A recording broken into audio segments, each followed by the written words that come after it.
कोई सबूत मौजूद ही नहीं। हसन कारबे ने सारे सबूत मिटा दिए हैं। कारबे खानदान का गद्दार।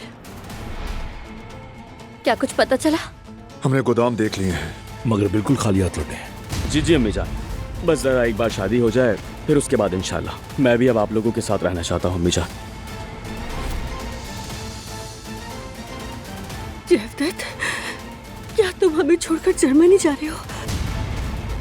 बरान भाई, बाबा खजाना दफन कर रहे हैं, जल्दी आए। कौन?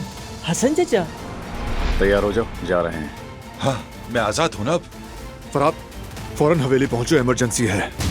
हसन ने जो चीज दफन की वो हमारी अम्मी के कत्ल के सबूत हो सकते हैं। याद करने की कोशिश करो बेटे।